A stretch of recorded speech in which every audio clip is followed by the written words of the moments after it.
그러면 얼마나 자야 될까요? 정도를 낮잠을 자게 되면 3시간 정도의 각성 효과가 있다고 합니다. 커피가 그 정도 효과가 있어요. 인위적으로 멜라토닌을 복용하십시오. 잠자기 전에. 잘 시간이구나. 우리 뇌를 잠깐 속이는 거예요. 교대 근무자나 육아를 하는 경우 참 힘듭니다. 교대 근무할 때 하루 정도는 오프 시간, 24시간 휴무를 주게 돼 있습니다. 휴무를 주는 그 시간부터 교대 근무를 적응하는 작전이 시작돼야 됩니다. 첫날은 내가 근무하는 시간에 맞춰서 자는 겁니다. 만약에 야간 근무로 내가 전환됐다고 하면은 근무하러 나가기 전에 1시간 정도를 낮잠을 자는 게 좋습니다. 언제 자는 게 좋냐면 출근하기 2-3시간 전에요. 출근하기 2-3시간 전에 낮잠을 1시간 정도 자고 가면 그 에너지로 근무 시간에 활기차게 일할 수 있습니다.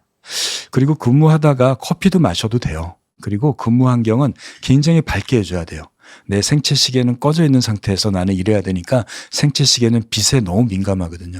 그래서 작업장이 대부분 야간 근무할 때 조명을 밝게 해줍니다. 이렇게 일을 하시다가 너무 졸리면 근무하다가 30분에서 1시간 정도를 낮잠 자는 것도 괜찮습니다. 그 밤에 근무하는 직장에서 요즘에는 자는 시간을 좀 만들어주는 회사들도 있는 것 같아요. 그걸 핸드폰 보는 시간으로 활용하지 마시고 실제로 30-40분 주무시는 시간으로 활용하시기 바랍니다.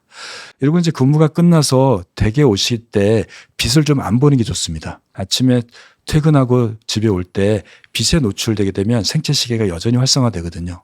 이럴 때는 블루라이트 차단 안경을 사용해 보시기 바랍니다. 선글라스보다는 블루라이트 차단 안경이 있어요. 이걸 쓰고 집에 오시기 바랍니다. 집에 와서는 내 집을 밤으로 만드십시오. 암막 커튼을 치시고 바깥에 빛이 안 들어오도록 하셔야 됩니다. 그리고 나서 바로 주무시면 안 됩니다. 우리가 퇴근하고 나서 바로 자지 않잖아요. 집에 들어오셔서 씻고 필요하면 가볍게 식사를 많이 하시면 안 돼요. 양을 많이 하시면 안 되고 가볍게 허기를 면할 정도의 식사하시고 책을 보거나 음악을 듣거나 그러다가 한 1시간에서 2시간 있다가 취침하십시오. 길게는 못 주무실 겁니다. 한 4시간에서 5시간 정도 주무시게 되면 일어나십시오. 일어나서 조금 가볍게 스트레칭하고 햇빛 쬐시고요. 그리고 출근하기 30분 전에 1시간 전에 낮잠을 한번 주무시고 가시고요.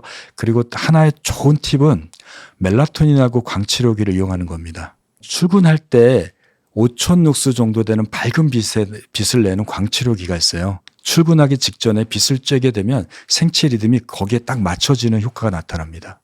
두 번째는 멜라토닌을 복용하는 겁니다. 멜라토닌은 잠을 자고 깨는 수면 호르몬인데 이 멜라토닌은 언제 분비되냐에 따라서 나의 자고 깨는 일주일 리듬이 바뀌어지게 됩니다. 교대 근무를 했으니까 나의 멜라토닌은 근무 시간에 나왔을 거 아니에요. 그러면 내가 실제로 자는 시간에 멜라토닌은 없을 겁니다. 인위적으로 멜라토닌을 복용하십시오. 잠자기 30분에서 1시간 전에요. 그렇게 되면 멜라토닌이 높아지게 되니까 우리 몸에 있는 특히 뇌에 있는 수면과 관련되는 신경세포가 멜라토닌이 높아지니 잘 시간이구나 라고 인식하게 됩니다. 우리 뇌를 잠깐 속이는 거예요. 그렇게 되면 잠자는 신경세포들이 활성화돼서 잠을 좀 더 깊이 그리고 조금 더 길게 자도록 도와줍니다.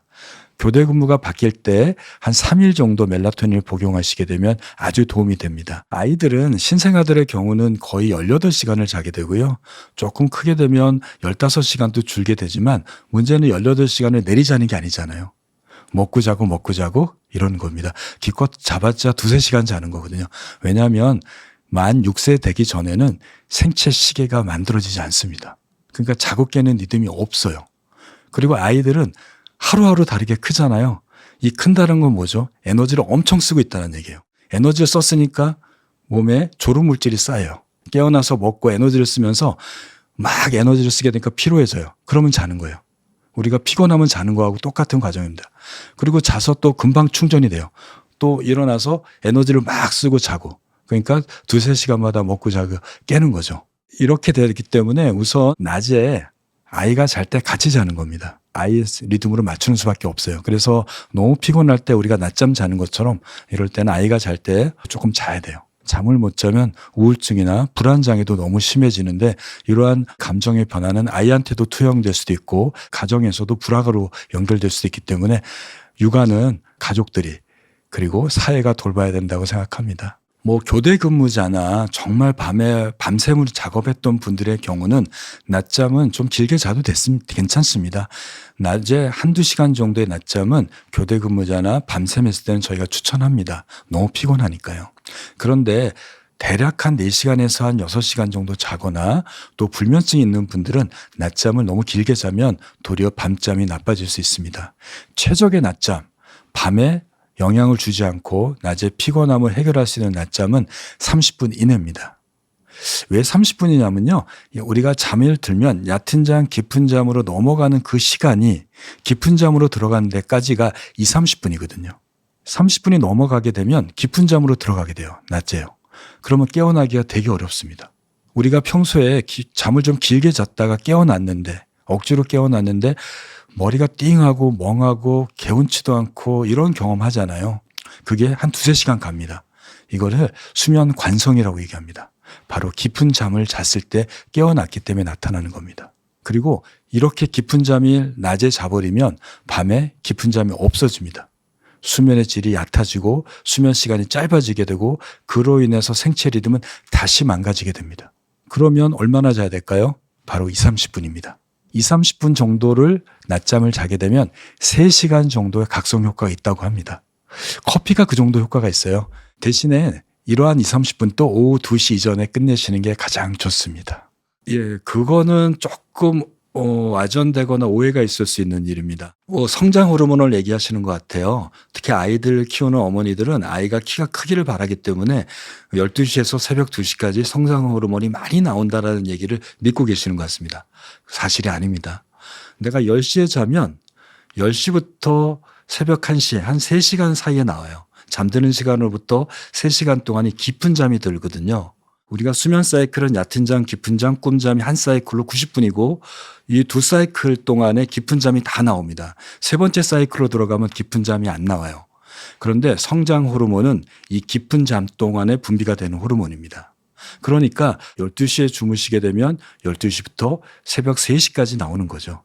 내가 언제 자느냐에 따라서 성장 호르몬이 나오는 거니까 그 자는 시간을 고정하시고 그 3시간 동안의 깊은 잠을 잘 수 있도록 수면을 방해하는 여러 가지 요소들을 배제하시고 편안하게 주무시면 됩니다. 해가 지고 해가 뜨는 그 사이에 잠을 자면 됩니다. 즉 깜깜할 때 잠을 자는 거죠. 12시 전에 자거나 12시쯤에 자라는 거는 아침에 일어난 시간을 계산했을 때 해가 뜨기 전에 아니면 해가 뜰 때 일어나는 시간을 계산해 보니 12시가 맞는 거죠. 또 그래도 조금 정확하게 알고 싶다면 한 일주일 정도 시간을 한번 내보세요. 휴가 때나 방학 때 한번 해보시는 거죠. 정해진 시간에 일단 주무십시오. 그게 10시든 12시든 가네요. 그리고 나서 아침에 눈을 뜨시게 될 겁니다. 대개 본인이 출근 시간이나 아침에 평소에 깨는 시간에 맞춰서 눈을 뜨게 될 텐데 이때 일어나지 마시고 그대로 잠을 청하세요. 한두 번 더 깨실 겁니다. 그러면 마지막으로 더 이상 못 깰 때가 있을 거예요. 그때 깨어나서 낮잠 주무시지 말고 커피 안 마시고 하루를 살아가세요. 둘째 날에도 같은 시간에 주무시기 바랍니다. 단 잠자기 1시간 전에는 핸드폰이나 LED 조명에 노출되지 않은 채 책을 보거나 음악을 들으면서요. 둘째 날 다음 날 아침에 되면 첫날 깬 시간보다 조금 더 늦게 깰 겁니다. 다시 주무십시오. 도저히 안 될 때를 일어나셔도 되는데요. 이렇게 해서 3일 정도를 지나게 되면 취침 시간이 고정됐고 기상 시간이 거의 맞춰서 한 본인에 맞는 수면 시간이 나오게 됩니다.